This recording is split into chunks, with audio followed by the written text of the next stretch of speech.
Bonsoir à toutes et à tous, bienvenue dans cette émission organisée par notre fondation Fondapro. L'émission de ce soir est dédiée à la prise en charge des patients en situation d'obésité. Et à l'occasion des 20 ans du CNAO, nous allons faire le bilan du collectif et passer en revue les grands enjeux pour les années à venir. Avec moi ce soir, Magloire Delcrovaro, qui va co-animer l'émission. Bonsoir Magloire. Très enrhumé. Pardonnez-moi, très enrhumé, mais ravi d'être là. Et j'essaierai de faire entendre ma voix de patience. Merci. Avec nous également Anne-Sophie Joly. Vous êtes présidente et fondatrice du CNAO. Enchantée, merci. Et on va passer une excellente émission tous ensemble. Je n'en doute pas. Le docteur Catherine Grenier. Bonjour. Vous êtes directrice des assurés à la CNAM. Et enfin, le professeur Martine Laville, professeur émérite de nutrition de l'Université Lyon 1. Bonsoir, ravie d'être là. Si vous souhaitez poser des questions ou réagir pendant l'émission, vous pouvez le faire directement via le chat et je transmettrai vos questions aux invités. Avant de lancer l'émission, je souhaite vous informer que cette émission est également retransmise en direct du congrès Pelvic Health à Monaco. J'en profite pour remercier le docteur Antoine Watrelot, président de notre fondation Fondapro, le docteur Wassim Badiou, secrétaire général de Fondapro et également cofondateur du Pelvic Health Monaco, et enfin, les docteurs Carole Burté et Hervé Quintence, cofondateurs également de ce congrès. Et j'en profite aussi, comme c'est la dernière émission de l'année pour nous chez Fondapro, de remercier nos mécènes sans qui nous ne pourrions être là. Alors notre fondation a pour mission, pour vocation, par ses actions, de conforter et de sécuriser le parcours du patient tout au long du processus de soins et de renouer un lien de confiance entre les patients et les professionnels de santé.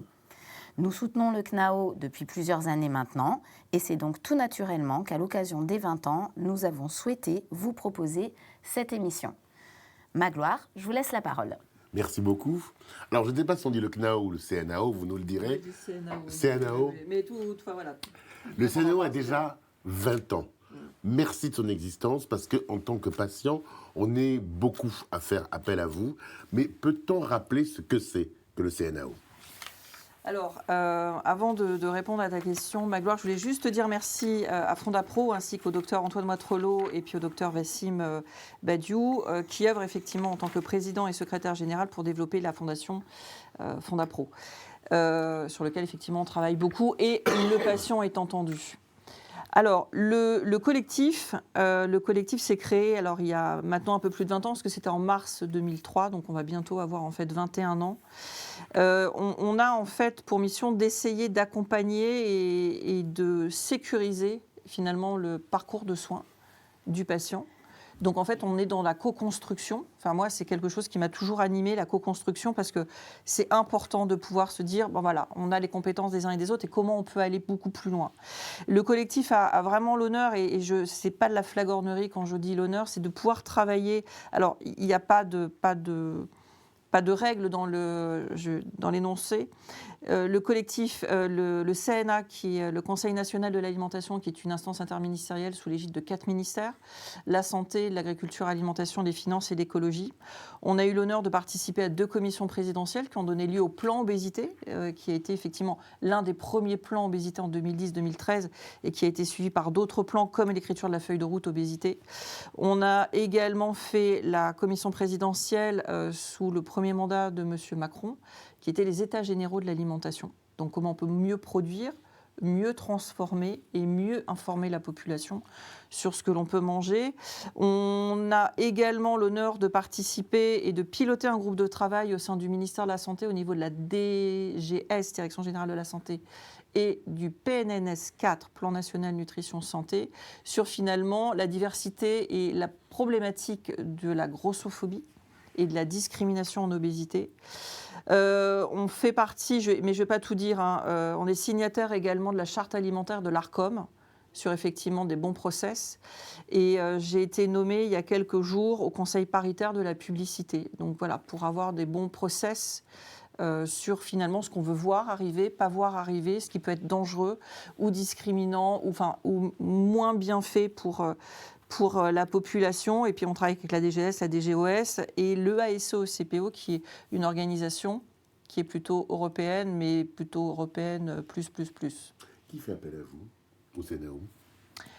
Alors, qui fait appel à nous? On travaille avec des médecins, on travaille avec des sociétés savantes, on travaille avec les instances, on travaille avec les médias.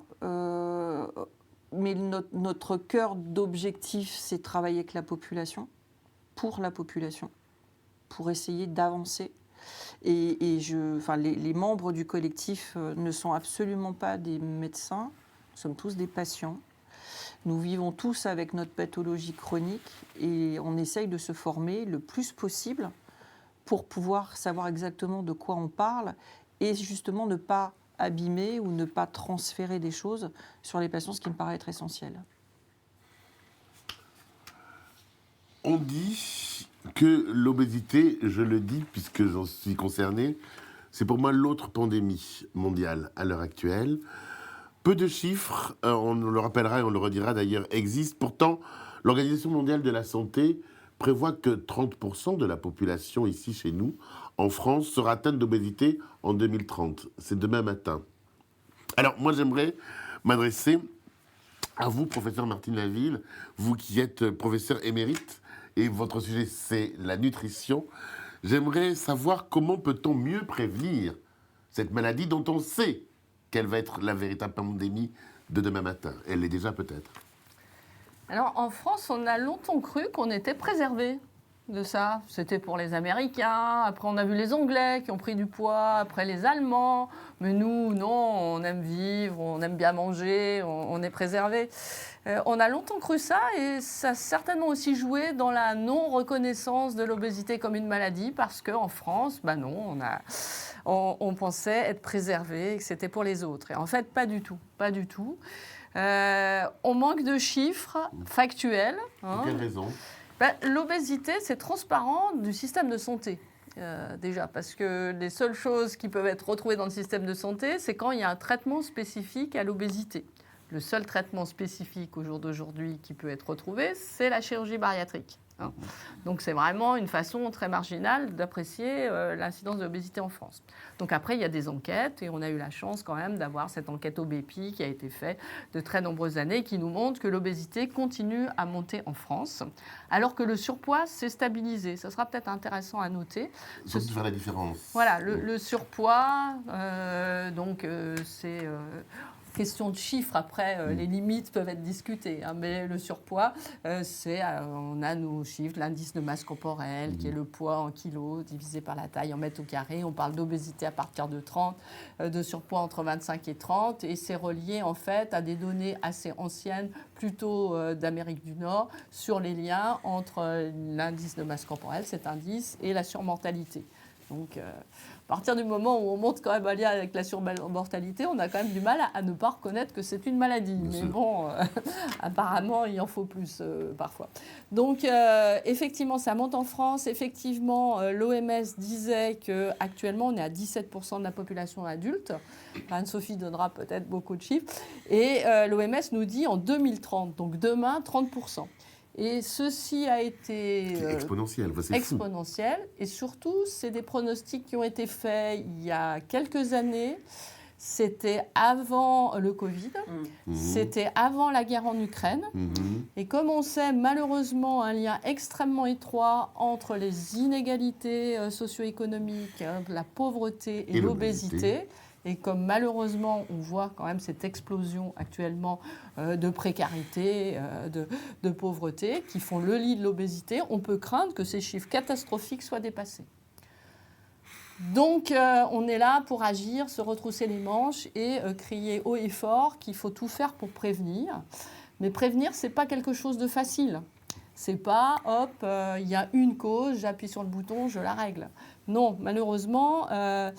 l'obésité, c'est en fait ce qui arrive à des personnes qui ont des susceptibilité individuelles, qu'elles soient génétiques, qu'elles soient psychologiques, qu'elles soient physiologiques. Parce qu'il y a des gens qui vont prendre du poids et n'auront pas de conséquences santé parce que leur physiologie leur permet d'accepter cette prise de poids. Donc, dans ces personnes qui ont une susceptibilité, quand elles vont être dans un environnement délétère qu'on appelle obésogène, soit parce qu'effectivement il y a de la pauvreté, parce qu'il n'y a pas un accès à une alimentation de qualité, parce qu'il n'y a pas de possibilité de lutter contre la sédentarité, parce qu'au niveau social ou sociétal, on a des contraintes, eh bien cette personne, avec sa susceptibilité dans cet environnement obésogène, va développer l'obésité. Et donc, on peut l'aider en changeant cet environnement. Après, on va la soigner. On pourra parler du soin plus tard.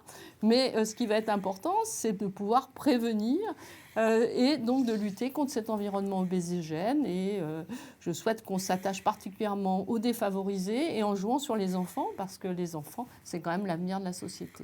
Les enfants, et effectivement, on parlait des défavorisés, on ne parle pas aussi non plus des pays émergents, ou dits émergents. Complètement. Hein. Déjà, puisqu'on est en France, on donne beaucoup de chiffres de la France métropolitaine, on peut voir déjà ce qui se passe dans nos territoires et départements d'outre-mer, qui cumulent tous les handicaps, un handicap social, sociétal, avec beaucoup de familles monoparentales. Dans certains pays d'outre-mer, c'est les femmes qui vont être en obésité. À La Réunion, c'est plutôt les femmes, alors que les hommes restent beaucoup plus minces. Guyane, Antilles, c'est plutôt réparti. Et donc, il y a ce problème social, sociétal d'inégalité. Et puis, il y a des contraintes particulières sur l'alimentation. Et effectivement, dans les pays en voie de développement, il y a des modifications de l'environnement qui ont été massives, qui font que les gens se déplacent moins, qui vont avoir une alimentation qui n'est pas de qualité, mais qui va être plus abondante. Et il y a une explosion sur des populations qui, génétiquement, n'étaient pas adaptées à avoir ces conditions de vie, d'obésité, de diabète, d'insuffisance rénale. Et effectivement, il ne suffit pas de penser juste franco-français, mais vraiment d'avoir une vision globale pour l'ensemble du monde, puisque c'est vraiment une épidémie, pour reprendre vos termes, une épidémie mondiale. Professeur, nous reviendrons sur les chiffres, si vous voulez bien, mais je vais d'abord demander au docteur Catherine Grenier, au vu de votre position à la CNAM, alors je vais vous reposer la même question, comment peut-on prévenir la maladie? Et vous, de façon concrète, à la CNAM, que pouvez-vous faire? Que faites-vous? Alors, à l'assurance maladie, moi, je suis la directrice des assurés, donc je suis en charge en fait des programmes de santé publique, que ce soit la prévention ou l'accompagnement des personnes malades. Donc, c'est vraiment tout ce champ sur lequel nous travaillons, avec des enjeux sur les problèmes de santé qui sont importants pour la population française. On travaille pour les assurés français. Sur ce sujet-là, c'est tout ce qu'a dit Martine qui doit être repris au niveau des politiques nationales. Donc, il y a des instances nationales qui contribuent sur différentes facettes de la politique qui est à mettre en place. Nous concernant, on a, je dirais, deux grands enjeux. Le premier, c'est de participer à l'information de la population. Et le deuxième, de la population, puisque nous avons un outil extrêmement important, c'est-à-dire que nous communiquons avec l'ensemble de la population du fait qu'on est l'assureur. On a des contacts et on peut toucher toute la population de manière très facile avec les outils numériques. On a beaucoup développé ça. C'est un énorme atout pour pouvoir toucher la population. Et puis on a aussi un enjeu de développement, de l'amélioration de la qualité des pratiques des professionnels, donc de faire passer des messages, je dirais, en miroir à ces deux acteurs clés pour lutter. Et je pense que Martine a dit beaucoup de choses. Je voudrais insister sur un point en particulier. Les sujets d'obésité, c'est bien sûr les enjeux de nutrition.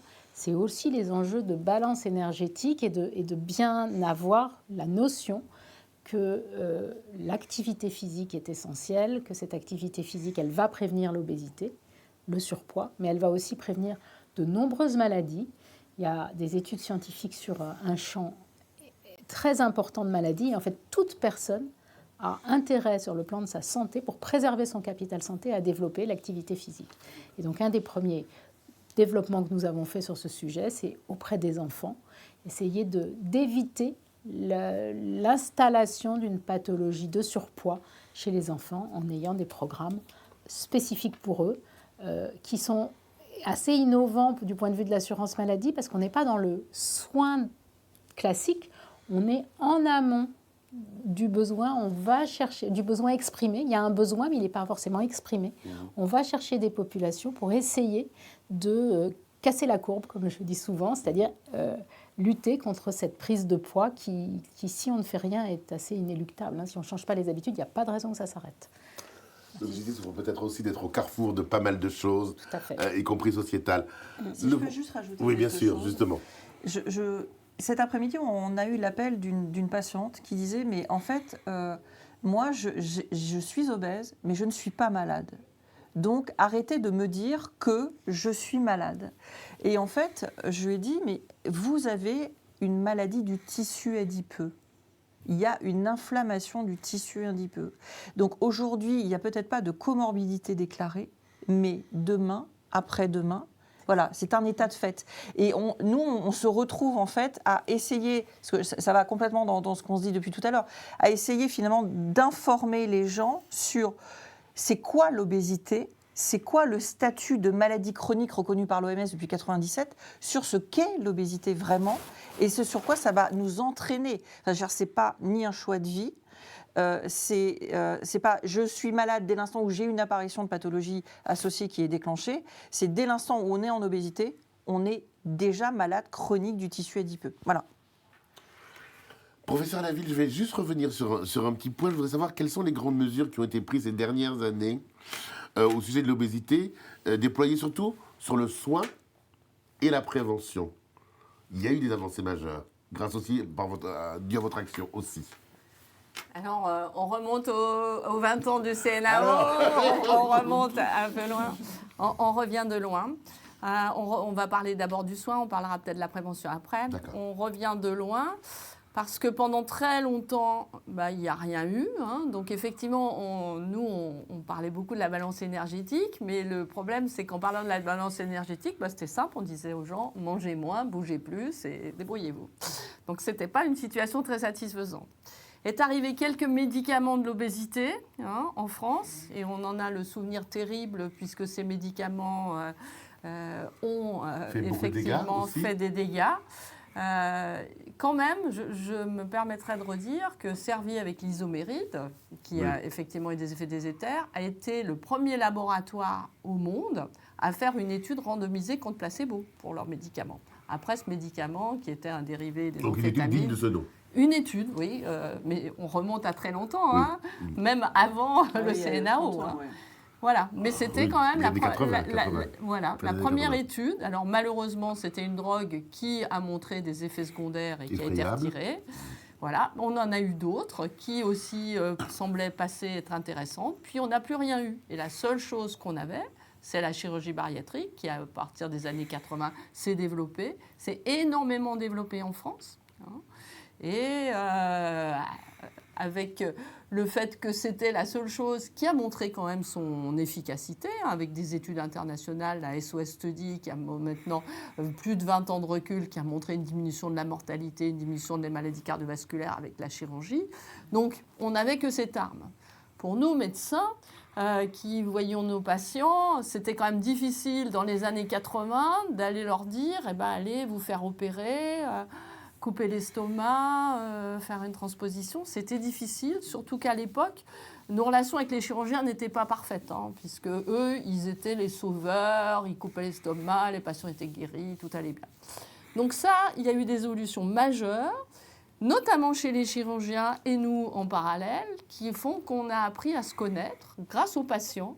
Et ce que je disais en préambule quand on discutait entre nous, les chirurgiens de l'obésité, pour la plupart, ont fait des efforts de compréhension de la pathologie, de l'accueil des patients, que n'ont pas fait tous les médecins s'intéressant ou s'intéressant peu à cette maladie.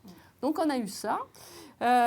Et puis, on a des choses extraordinaires qui sont en train de venir. On a des choses extraordinaires.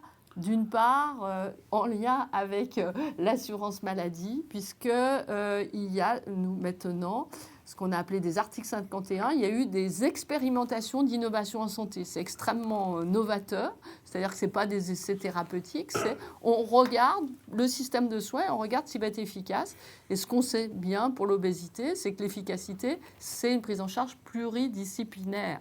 Il y a le médecin, il y a le ou la diététicienne, il y a le psychologue, il y a l'éducateur d'activité physique. Et c'est ensemble, en fonction des patients, qu'on arrive à mieux aider les patients. Et donc, on a plein de ces articles 51 qui ont été faits sur l'obésité et qui, demain, je l'espère, et Catherine parlera de ce qui existe déjà pour l'obésité de l'enfant, passeront dans le soin courant. C'est une révolution pour nos patients. Ils vont pouvoir être pris en charge de façon prise en charge par l'assurance maladie.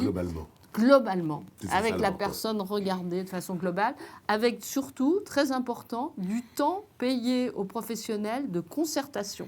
Et ça, c'est vraiment très important. Ils vont regarder, ils vont discuter du patient. Ensemble. Et ça, c'est une avancée formidable. Et puis arrivent les médicaments dont on attend beaucoup, mais c'est peut-être une autre aventure pour demain. Docteur Catherine Grenier, tous les yeux se tournent vers vous. Tous les regards sont vers vous. Alors, quelles sont ces avancées ? Alors, l'avancée d'abord, c'est cette prise en charge multidimensionnelle sur laquelle c'est assez innovant et ça ne correspond d'ailleurs pas qu'à l'obésité, c'est vraiment un développement qui est proposé parce qu'on voit bien que c'est le sujet de beaucoup de maladies chroniques évolutives. Et je voudrais dire un petit chiffre moi aussi. Allez-y. 1/3 de la population française est concernée par une maladie chronique évolutive. Aujourd'hui, c'est pas... 1/3. 1/3. Et ça représente 2/3 des dépenses de santé en France. Donc, vous voyez l'enjeu que ça représente pour l'assurance maladie, puisque l'assurance maladie, son enjeu, c'est de soigner le mieux possible en dépensant de manière le plus pertinente possible une somme qui est, par définition, finie et déterminée.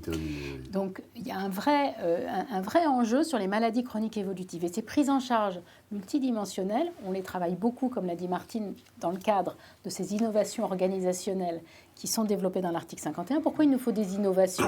Ce n'est pas pour inventer le modèle de prise en charge que les experts connaissent par cœur, c'est de les mettre en œuvre sur le terrain et de faire fonctionner ces équipes ensemble.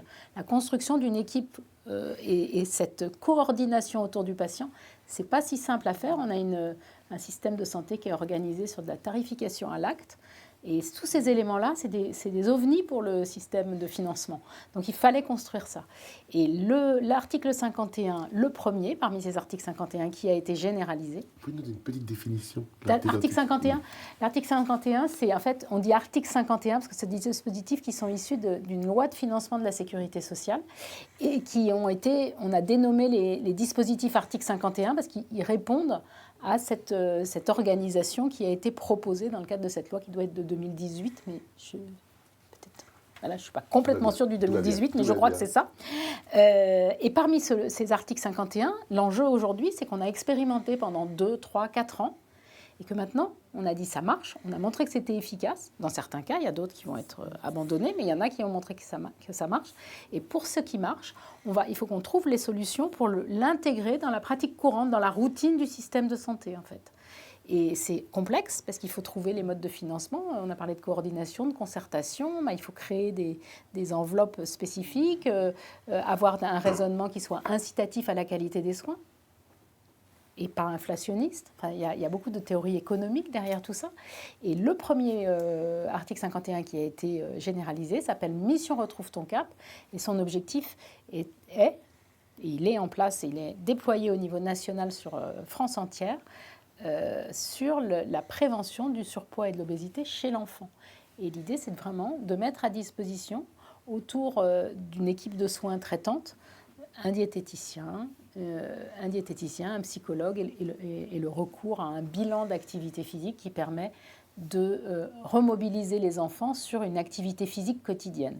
C'est pour ça qu'on n'a pas été jusqu'à un enseignement d'activité physique adapté, parce que les enfants, ils ne sont pas malades à ce stade. On les prend en amont et on essaie de modifier le cours d'une évolution malheureusement fortement probable. Le CNAO se bat depuis toujours aussi pour que les professionnels de santé puissent se concerter dans ce domaine particulier qu'est l'obésité. La concertation de nos professionnels, de vous, professionnels de la santé, est essentielle pour nous, malades. Un petit mot, s'il vous plaît. Alors, le petit mot, c'est plutôt une anecdote. Je me souviens quand le collectif s'est créé, évidemment, c'était le début de l'explosion, entre guillemets, de la chirurgie bariatrique. Et pour moi, c'était évident qu'il fallait que je me forme, que je continue à m'informer, etc. Et je me suis un petit peu auto-invitée à la première société savante sur la chirurgie bariatrique. Et je me souviens à l'époque, le président, qui est professeur, il disait bon alors Anne-Sophie, on t'aime bien, mais alors ok, mais alors au fond de la salle, tu bouges pas, tu respires pas, tu parles pas. Bon, alors me connaissant, c'était loupé. Donc je l'ai regardé, je dis oui, bien sûr. Et en fait, ça n'a pas duré, évidemment. Et je me suis dit, mais je les écoutais, je me disais, mais en fait, vous n'êtes qu'entre vous. Vous n'êtes que sur vos pratiques, vous n'êtes que sur vos échanges. Et au final, vous passez à côté de tout un tas de trucs qui est finalement le vécu du patient. Et pour moi, je dis, mais si on veut avancer ensemble, si on veut vraiment être constructif, il va falloir qu'on soit en capacité de s'écouter et d'échanger. Et pour moi, échanger, c'était échanger avec les patients, mais avec tout le reste de l'équipe pluridisciplinaire. Et là, je me souviens, alors j'avais mis un énorme pavé dans la mare, où là, le professeur se disait, mon Dieu, pourquoi je lui ai dit oui ? Et en fait, au fur et à mesure, parce que je me souviens, la Sofco, à l'époque, c'était 90 personnes à Nice, 99, et maintenant, c'est 800, 900, 1000 personnes dans un congrès où on est en pluridisciplinarité. Et la richesse, la construction, elle est là. Et pour moi, alors, je suis peut-être très idéaliste et je me dis, mais il faut qu'on continue à faire comme ça, que ce soit dans l'obésité ou d'autres pathologies, parce qu'au final, si vous n'avez pas l'adhésion des patients, la qualité et la pertinence des soins, elle n'est pas bonne. On va avoir des dépenses de santé qui n'auront aucun intérêt. Et de l'autre côté, on aura des frustrations de chaque côté, que ce soit des professionnels de santé ou des patients. Donc en fait, il faut vraiment réussir à se dire, on est une équipe. Mais on est véritablement une équipe. L'objectif, c'est atteindre la maladie, la cerner, la calibrer, et essayer de la tenir à distance, mais ensemble. Et sur l'obésité, c'est professionnels de santé, mais il y a aussi l'agroalimentaire, qui a un enjeu, à mes yeux, qui est capital. C'est le travail que fait le CNA, notamment avec le projet du président de la République sur la SNANC, sur la production alimentaire, la transformation, les effets sur la santé. C'est un enjeu colossal parce que si on n'est que dans le soin et finalement on ne regarde pas sur quelles sont les causes finalement de cette pathologie, la pollution en fait partie. Les entrants, les perturbateurs endocriniens, les traumas physiques et psychologiques, c'est un tout. D'où la complexité de la prise en charge de l'obésité. Bien sûr. Bien sûr.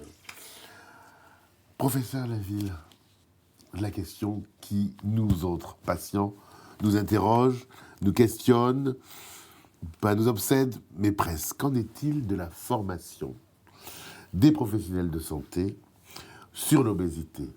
Est-elle une formation qui fait partie d'un cursus initial ou pas ? Est-ce une formation qui est en continu ou pas ? Est-ce que le professionnel de santé, lorsqu'il m'accueille aux urgences ou dans d'autres situations, gynécologie, etc., la gynécologie me concerne moi, mais est-ce que le professionnel de santé a une formation pour accueillir ma pathologie, mes pathologies ? Alors, donc, en tant que professeur de médecine, maintenant émérite, donc j'ai enseigné pendant plus de 40 ans. Donc, il y a quand même une évolution dans notre enseignement, évolution malheureusement qui ne me paraît pas la plus favorable. On enseignait dans les premières années des sciences fondamentales, la physiologie. Et justement, au cours de la physiologie, on parlait quand même de la physiologie, de la pathologie de l'obésité. Puis après, on avait les enseignements des pathologies, la sémiologie. Et en fait, on a une formation médicale qui est très orientée sur l'action, sur la prescription, sur le curatif. Très peu sur la psychologie, très peu sur la santé publique. C'est assez dramatique. Donc le médecin qui a sa formation initiale va avoir sur l'obésité Si on compte, quand on en faisait la physiologie, mais la physiologie a quasiment disparu maintenant des études médicales, puis la sémiologie, mettons 3-4 heures dans toute sa formation sur l'obésité et rien sur l'abord du patient, mais même pour les autres pathologies. Hein. Alors, Attendez, c'est bien entendu, hein. 3-4 heures. 3-4 heures. Dans mon rapport, j'ai essayé de me battre pour avoir plus, puisque c'était une demande. J'ai beaucoup discuté. Actuellement, ils ont plutôt diminué les horaires d'enseignement et on m'a fait comprendre que niet, ça n'évoluerait pas. Bon, on peut continuer à se battre, mais il faut trouver d'autres façons de faire. Alors après, il y a les enseignements de spécialité. Donc je pense qu'en médecine générale, ce serait quand même important qu'on réintroduise quelque chose pour la médecine générale, avec cet aspect prévention, accueil du patient. Et quand même, les professeurs de médecine générale ont beaucoup de réflexions sur l'accueil du patient, quand même, sur aussi comment on peut proposer. C'est difficile. Hein, vous avez un patient qui a une obésité, vous voyez qu'il a une obésité, il vient pour autre chose. Est-ce que je lui dis, dites donc, il faut faire quelque chose? Est-ce que je dis pas? Est-ce que je... Voilà, c'est difficile, c'est pas facile. Hein. Si la personne vient avec la démarche, bon, on peut le faire. Si la personne vient pas avec la démarche, comment on le fait correctement, poliment, etc. Donc c'est très important que la médecine générale soit concernée et qu'on puisse avoir, mais avec de nouvelles formes. On va parler du rôle des patients. Il faut aussi... Et les médecins généralistes font beaucoup de choses quand même avec leurs étudiants, notamment des jeux de rôle, des choses comme ça. C'est très important. Je pense que c'est très important. Et puis après, dans les DES de spécialité, le problème de la nutrition, hein, il y a quand même très peu de spécialistes en nutrition. Maintenant, ils sont formés à travers un DES commun, endocrinologie, diabétologie, nutrition, où en 4 ans, ils doivent savoir tout, sur tout, toute l'hormonologie, etc. Donc c'est énorme. Ça paraît difficile. Ça paraît difficile, ça paraît très difficile. Donc il faut après qu'on puisse avoir de la formation continue. Et ça, il y a un effort à faire très important sur la formation continue, la faire de façon attractive, la faire de façon informatisée, pour que les gens puissent faire ça un peu chez eux. Donc c'est très important. Et puis là, on parle de la formation des professionnels de santé, des spécialistes. Après, il y a tous les paramédicaux, et puis je pense aussi tous les services sociaux. L'idée est que toute personne qui souffre d'une obésité, quand elle va rencontrer quelqu'un, soit de l'environnement médical, soit de l'environnement social, il faut que ces gens-là aient eu un minimum de formation pour à la fois être accueillants et pouvoir orienter, connaître suffisamment le système pour les orienter correctement. Les sages-femmes, c'est majeur que les sages-femmes, les gynécologues, etc.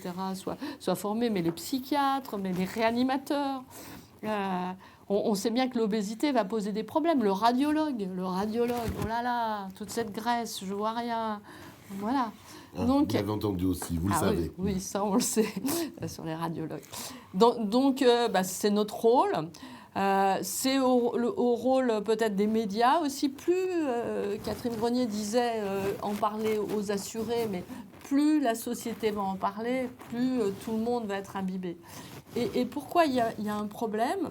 C'est que comme il n'y avait pas de solution thérapeutique, puisqu'on nous apprend à prescrire. Donc le pauvre médecin, il n'a rien à prescrire. Qu'est-ce qu'il va faire? Donc quand il voit arriver la patiente en obésité, il se dit « Oh là là là là, qu'est-ce que je vais lui dire? Qu'est-ce que je vais lui proposer ?» Je vois qu'elle a des revenus faibles. La diététicienne, c'est payant. Le psychologue, elle aurait bien besoin d'aide, mais d'abord, il n'y en a pas, puis c'est payant, etc., etc. Donc le médecin se trouve piégé par un manque de réponse. On vous a promis, avec Catherine Grenier, que demain serait différent. Donc le médecin se sentira aussi plus compétent et il aura des choses à proposer et du coup, il sera plus facilement empathique. Quand on n'a rien à proposer et qu'on voit quelqu'un qui souffre, c'est très difficile d'avoir les réponses adéquates. Docteur Catherine Grenier, évidemment, une fois de plus, les regards se tournent vers vous. Donc, quel est déjà votre regard, à titre personnel, et au titre de votre professionnel de santé, d'un CNAM que vous êtes, sur cette formation des professionnels de santé? Et puis après, on parlera des développements. Alors, c'est clair que je dirais que de manière globale, la formation, elle présente un certain nombre d'insuffisances, et en particulier sur les aspects sciences humaines et sociales. tous ces aspects qui ne sont pas, comme le disait Martine, le curatif. En médecine, quand on fait ses études de médecine, et alors il peut y avoir quelques cours de sciences sociales, mais ce n'est pas des choses qui sont valorisées pour les examens. C'est aussi simple que ça. Vous savez, c'est une course, la médecine. Hein. C'est vraiment un concours difficile, 2 fois, etc. Donc, tout le monde raisonne le plus utile. Et bien, le plus utile, c'est pas d'aller au cours de santé publique. Donc, il y a quelques cours, j'en ai fait, donc je peux le dire. Il y a quelques cours de santé publique, il y a quelques cours sur la relation patient-malade, mais ce n'est pas valorisé.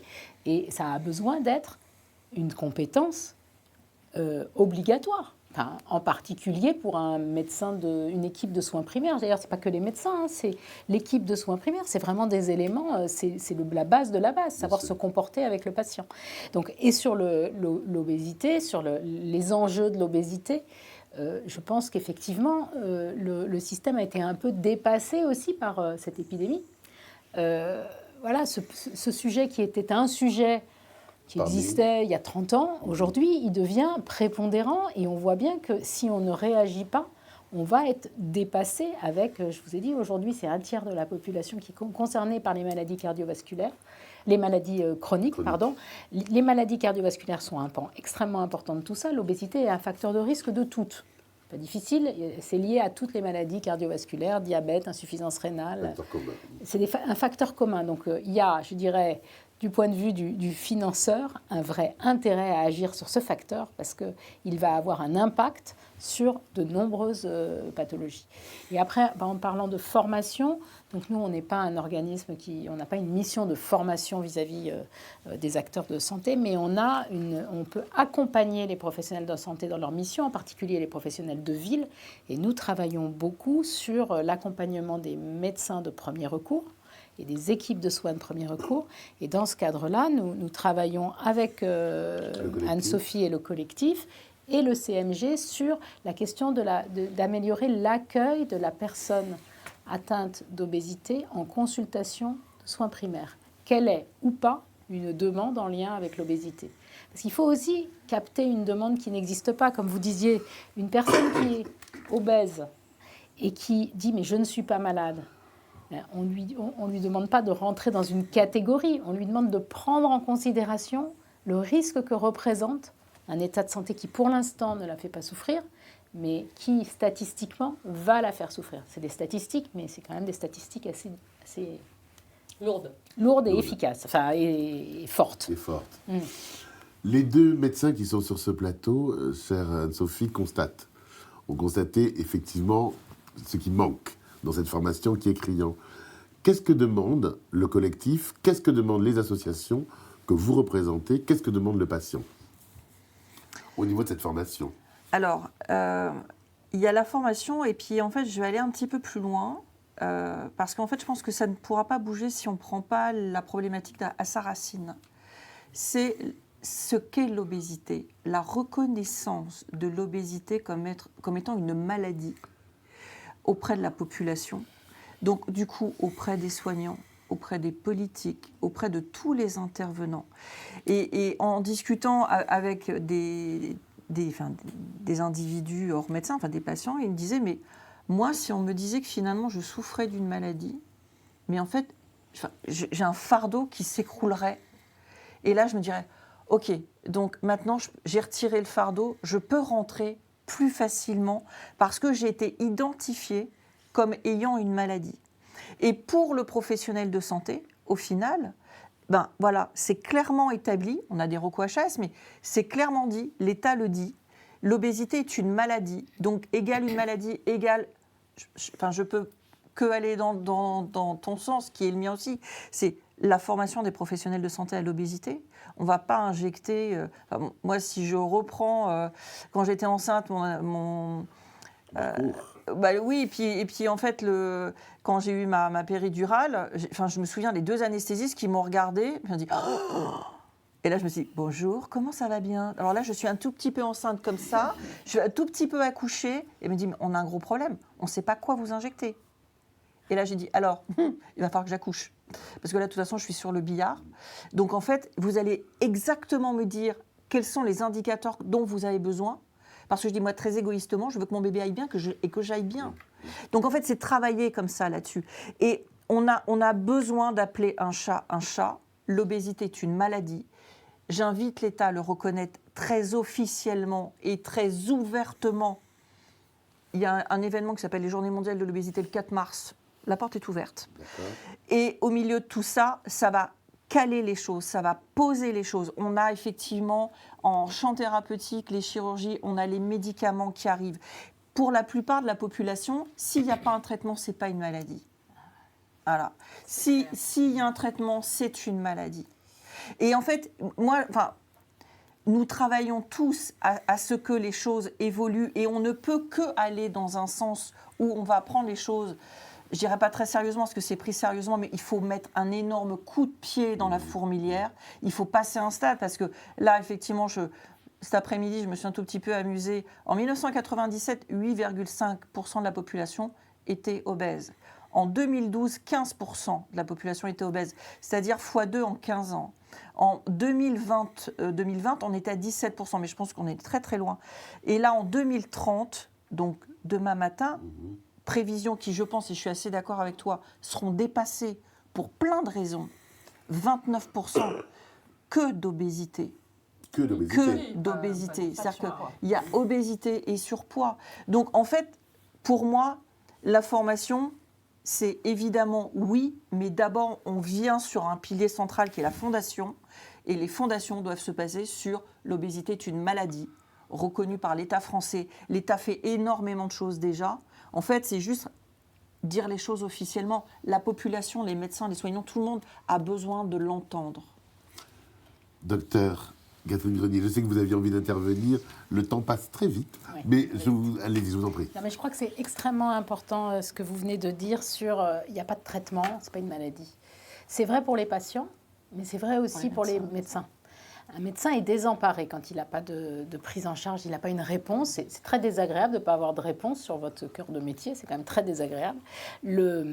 Le point clé, là, c'est ces nouveaux dispositifs avec ce qu'on appelle les articles 51 qui finalement vont nous permettre d'avoir des parcours coordonnés qui vont être proposés aux patients et qui vont s'appuyer sur des actions de professionnels qui sont de santé ou pas d'ailleurs, diététiciens, éducateurs en activité physique adaptée, psychologues, tous ces éléments-là qui vont permettre de répondre à un besoin qui finalement va pouvoir s'exprimer parce qu'il y a une réponse. Donc c'est exactement ce que vous disiez. Vous devancez ma question, alors je vais vous la poser tout de suite et je reviendrai après avec vous, professeur.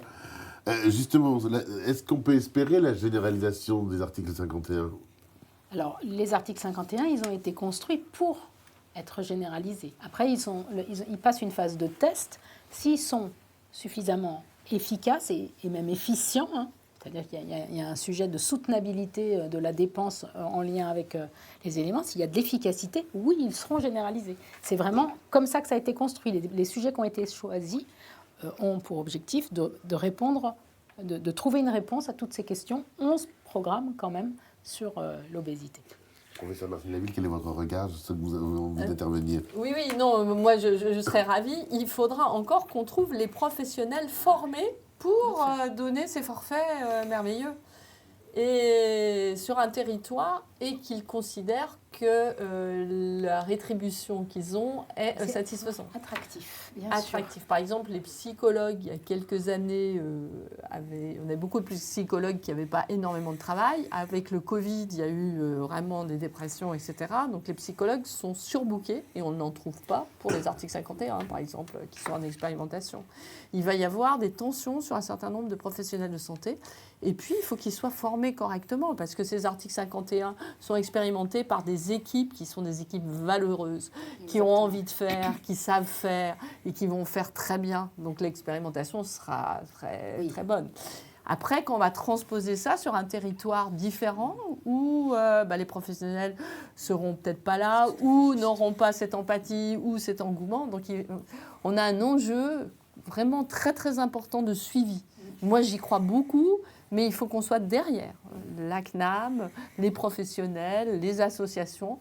Et ma crainte, quand même, c'est que ça tourne à un business où j'engrange les forfaits et la qualité ne suit pas. Donc Oui. là, il va falloir être extrêmement rigoureux sur le cahier des charges. Je me permets Docteur, juste je vous en prie, d'ajouter je vous en là-dessus, prie. puisqu'on a dit tout à l'heure qu'on avait très peu de données. C'est l'opportunité aussi, avec la numérisation du système, le développement de mon espace santé, d'avoir des données d'état de santé de la population et de pouvoir suivre cet état de santé grâce à ces prises en charge qui sont finalement moins explicites, on va dire, qu'un médicament ou une chirurgie.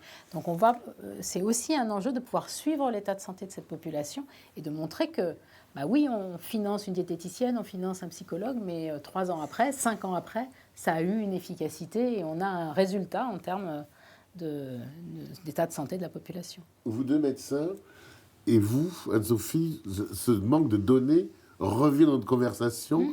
In et off, j'ai failli dire. Il est si criant, Anne-Sophie. Alors, je pense qu'on est tous d'accord sur autour de la table. Oui, il est criant et on a besoin d'avoir des photographies de façon constante sur l'évolution de la gravité de la population. Parce qu'en fait, voilà, même si on met des gens dans des cases, surpoids, obésité morbide, etc., on sait très bien qu'il y a des gens qui vont aggraver leur état de situation, même s'ils sont dans une case. Et on a, ne serait-ce que je pense c'est l'HCAM, sur les perspectives de santé derrière. On a vraiment besoin de savoir sur quoi on marche. On a besoin de savoir comment il faut agir. Et ce n'est pas pour embêter les gens. C'est vraiment pour pouvoir être le plus adéquat au moment voulu. Et je reviens sur quelque chose qui est hyper important, la prévention. C'est la première fois qu'on a un ministre de la Santé et de la prévention. C'est la première fois que un président de la République dit « Je veux 30 minutes d'activité physique à l'école par jour ». Moi, je veux que ça soit évalué, tout ça. Parce qu'on a la chance de pouvoir avoir ça. Plein de pays nous envient le travail qu'on a ici, mais il faut pouvoir l'évaluer. Et moi, j'invite, alors à chaque fois, je fais la misère à l'école et à mon directeur, à chaque fois qu'il me voit arriver pour l'école de mon fils, il me dit « Oui, Madame Joly ». J'ai dit « On en est où ?» Voilà, on en est où ? Les 30 minutes d'activité physique, je les veux, parce qu'effectivement, c'est éloigner l'arrivée des pathologies chroniques. Ce n'est pas pour embêter les enseignants, c'est pour... L'école, c'est un sacro-saint. On en reparle de plus en plus. Parfois, les enfants, ils n'ont que l'école comme pilier. Ils n'ont que l'école pour manger. De tout point de vue. Ouais. Et quand on dit liberté, égalité, fraternité, elle est bien présente à l'école. Les cantines, les mairies des cantines... Enfin, moi, je sais que ma mère, dans mon village en région parisienne, elle investit des finances colossales sur la qualité des repas. Elle a fait former les cantiniers. C'est ça la réalité. Et on a besoin, vraiment besoin. Et enfin, moi, je suis tout à fait dispo pour rencontrer le nouveau ministre de l'Éducation nationale. Je suis un tout petit peu très fan, en fait, parce qu'il fait plein de choses. Et il y va. Et juste dernier mot, on a du harcèlement à l'école. On a du harcèlement avec des troubles du comportement alimentaire, avec des tentatives de suicide, avec des enfants qui sont déscolarisés, ce qui, moi, ne m'amuse absolument pas. Et ça, c'est plus possible. Ce n'est pas tolérable. Et ça rentre dans ce que... Voilà, je m'agace, je m'emporte, mais... On est tous prêts à y aller, en fait. Il y en a besoin de cette impulsion présidentielle. Mais ça sera dans ma conclusion, sur la reconnaissance de l'obésité comme maladie. On est tous dans les starting blocks pour y aller, dans l'intérêt de notre population. C'est pour ça que ce live Fondapro me paraît tout à fait essentiel et je vous remercie de l'avoir organisé. Je dis ça en tant que patiente de façon tout à fait égoïste.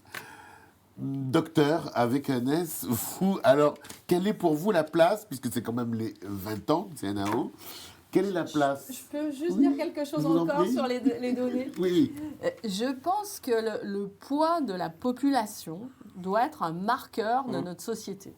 Oui. Je voudrais que chaque décision gouvernementale y réfléchisse. Quel va être l'impact de cette décision sur le poids de la population? On ne stigmatise pas, on parle de la population en général.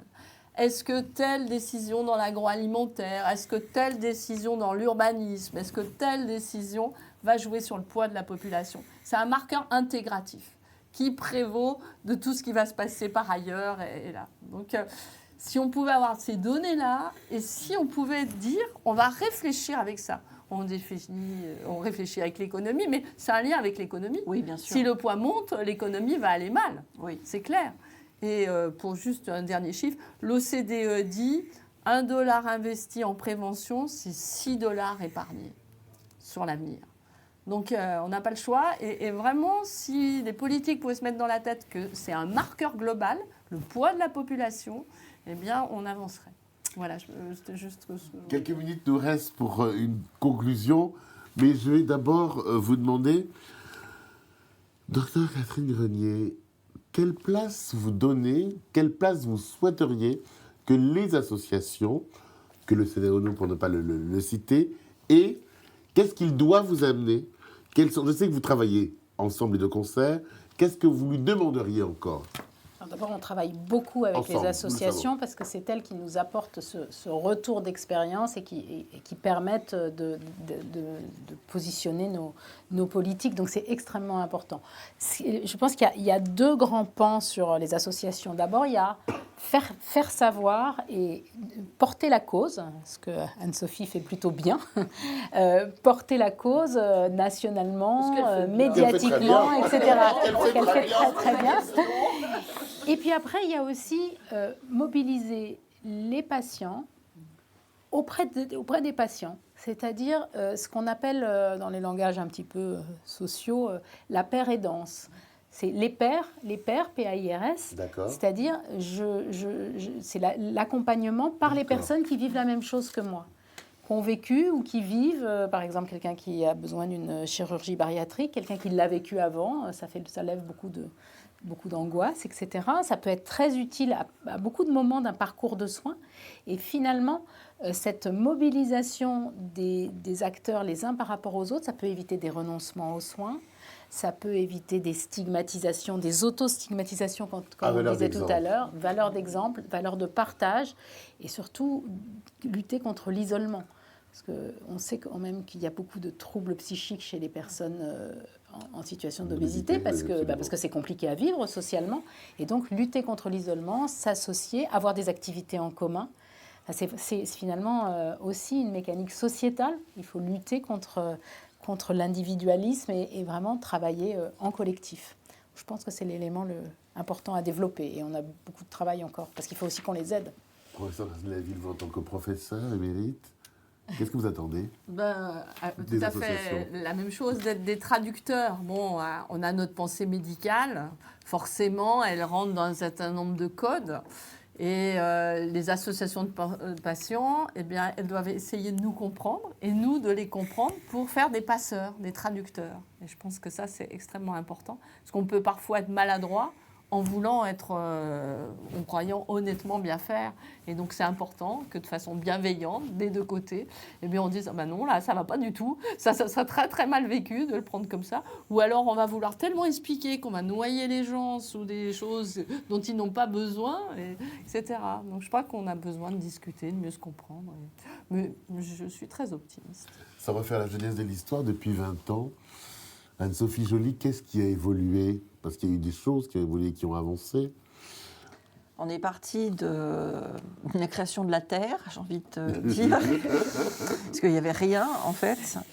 Et en fait, même si j'ai toujours tendance à râler, parce que je regarde plus devant sur les choses qui restent à faire que sur ce qui a déjà été fait, on a ce que je disais tout à l'heure, on a cette immense chance de pouvoir co-construire avec l'État, avec des partenaires comme les médecins, les sociétés savantes, avec les assureurs, Fondapro. Là, moi, je me suis retrouvée à faire une présentation sur la problématique de l'obésité chez Publicis, chez des publicitaires.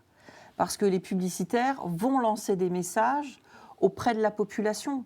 Donc, je leur ai un peu expliqué ce qu'était la problématique de l'obésité, ce qu'on voulait voir arriver, ce que l'on voulait surtout pas voir arriver, parce que finalement, les médias ont ce pouvoir d'orienter d'un côté ou d'orienter de l'autre. Et alors là, je reprends ma vieille casquette de 18 ans de presse médicale, et c'est capital. Il nous faut de la bienveillance, il faut qu'on puisse expliquer les choses, co-construire, mais il faut aussi donner la possibilité aux assos de patients de pouvoir vivre, de pouvoir survivre, parce que c'est excessivement compliqué. On a énormément d'associations qui ferment les portes parce qu'elles n'en peuvent plus, elles sont trop fatiguées, elles courent après des moyens financiers pour survivre. Et à chaque fois, même le collectif, tous les ans, on remet notre tête sur le billot. Donc, donnez-nous les moyens de pouvoir continuer à travailler de concert, mais avec peut-être, pour les associations de patients, un statut particulier plutôt qu'un statut de loi 1901, parce que finalement, on est mis au même banc, et j'ai rien à voir, enfin, j'aime tout le monde dans les associations, c'est pas le souci, mais que l'association de foot ou que l'association de macramé, alors que là, on fait quand même de la santé. Et si les associations ne sont plus dans le paysage du système de santé, il va se passer quoi ? Moi, c'est ça qui me fait peur aussi. Il va se passer quoi ? Donc, si on a une réelle utilité, qu'on nous donne réellement les moyens d'avoir un statut à part entière dans l'article loi 1901, et qu'on nous donne les moyens de faire correctement la complémentarité de ce parcours de soins. Professeur, nous sommes en état d'urgence, nous l'aurons compris, surtout quand on est des patients comme moi, par exemple. Pardon, j'arrête pas de parler de moi. Mais nous sommes en état d'urgence. Dans les prochaines semaines, dans les prochains mois, les prochaines années, disons avant 2030, que faut-il faire ? Quelle est l'urgence ? Quelle sera l'urgence, vous, de vos propositions pour la lutte contre l'obésité ? C'est une bonne question. Quand j'ai remis mon rapport, j'ai fait 40 propositions en 4 thèmes. Et j'ai l'impression que le ministère voudrait que je sorte une proposition phare qui va sauver le monde. Mon problème, c'est que c'est à 360 degrés, qu'on ne peut pas faire le tri. Malheureusement, on ne peut pas choisir entre la prévention et le soin. On a des choses formidables avec les articles 51 qui vont vraiment transformer, si on arrive à avoir les professionnels formés, l'accès aux patients et l'accès aux soins. On a de la prévention à faire, mais là, c'est vraiment à 360 degrés. Et là, on peut jouer qu'en interministériel, puisqu'il faut mettre l'éducation nationale, on en a parlé, l'agriculture, l'agroalimentaire. Donc, tout est urgent et tout doit se faire de façon concertée et globale. On vient de lire votre rapport. Docteur Catherine Grenier, à la CNAM, vous, quelles seraient vos urgences, si vous pouvez en définir quelques-unes? Alors c'est pareil, c'est compliqué parce que tout est urgent. Moi, je dirais que notre programme de travail sur les prochaines années, c'est les prises en charge multidimensionnelles pour ces populations qui génèrent des maladies chroniques évolutives, l'obésité, l'hypertension, enfin on en a plusieurs, mais on a un enjeu de développer ces prises en charge globales. On a un enjeu de prévention primaire. Et on a un dispositif qui va être mis en place dès janvier, Mon Bilan Prévention, qui va permettre aux âges de la vie chez l'adulte, mais comme c'est déjà fait chez l'enfant, de le renforcer, d'avoir un vrai questionnement à 360 sur la personne et d'aller chercher les personnes sur leur comportement favorable à la santé, que ce soit des comportements d'addiction, des comportements d'activité physique, des comportements de vaccination, de dépistage. Enfin, il y a tous ces ensembles de choses. C'est vraiment le tournant prévention de notre système de santé. Donc, c'est une étape importante qu'il faut qu'on réussisse. Donc, je dirais qu'avec ces deux éléments-là, du soin un peu innovant sur la prise en charge multidisciplinaire et la prévention, raisonner vraiment en amont de toute demande. C'est important, ça. C'est aussi un problème d'éducation à la santé de la population. Je peux aller voir le médecin sans avoir rien à lui demander. Juste faire le point sur ma santé. Et donc, c'est ces deux points-là qui me paraissent, je ne dirais pas les priorités, parce qu'on fait aussi ce qu'on peut faire, mais les points importants sur lesquels on pourra avancer dans les prochains mois. Avec toutes mes excuses, un mot de conclusion en 2 minutes. Pardon pour ça. Pardon pour infliger une telle souffrance. Anne-Sophie Joly. Alors, moi, je vais faire ma liste. J'ai envie de dire toujours, Père Noël, on est quelques jours de Noël, donc j'y vais. C'est le moment et il écoute. Voilà, merci, s'il vous plaît. Lâchez-vous. Alors, la reconnaissance de l'obésité comme une maladie de la part de l'État. Moi, j'invite vraiment le président de la République. On avait déjà eu l'occasion, avant qu'il soit élu, d'en discuter ensemble. Donc là-dessus, je sais qu'il est ouvert sur le sujet. Mais on en a vraiment besoin, au vu des perspectives, on en a vraiment besoin. Donc la reconnaissance de l'obésité comme étant une maladie, une grande cause nationale pour 2025, parce que 2024, c'est sport santé. Donc on y va sur l'obésité en 2025. et il y a une continuité, tout à fait une logique. Et puis un plan interministériel basé à Matignon sur 10 ans renouvelable, rien en dessous. Tel un plan cancer. C'est-à-dire que là, on met les mains dedans, on prend les choses à bras-le-corps, et on ne pourra être efficace parce que l'obésité, c'est du 360 degrés et rien en dessous. Oui. Là, on aura des résultats et on évalue tout ce qu'on fait. Mais tout ce qu'on fait. Et je pense qu'on est tous prêts à y aller. Donc, en fait, il y a juste à nous dire oui, go, on y va. Je vous remercie beaucoup. Merci. Docteur, vous Audrey, mais je vous laisse la parole. Alors l'émission, Merci beaucoup. En effet, l'émission touche à sa fin. C'était une heure assez dense dans vos échanges. Vous êtes tous passionnés. Donc forcément, plein de belles choses. Vous pourrez retrouver l'émission en replay sur le site internet de notre fondation Fondapro. Je vous remercie tous de nous avoir suivis. Je remercie également les personnes qui sont restées au congrès un peu plus tard ce soir, Pelvic Health, pour nous regarder. Et merci à tous d'être venus sur le plateau. C'était un plaisir de préparer cette émission aussi avec vous les jours précédents.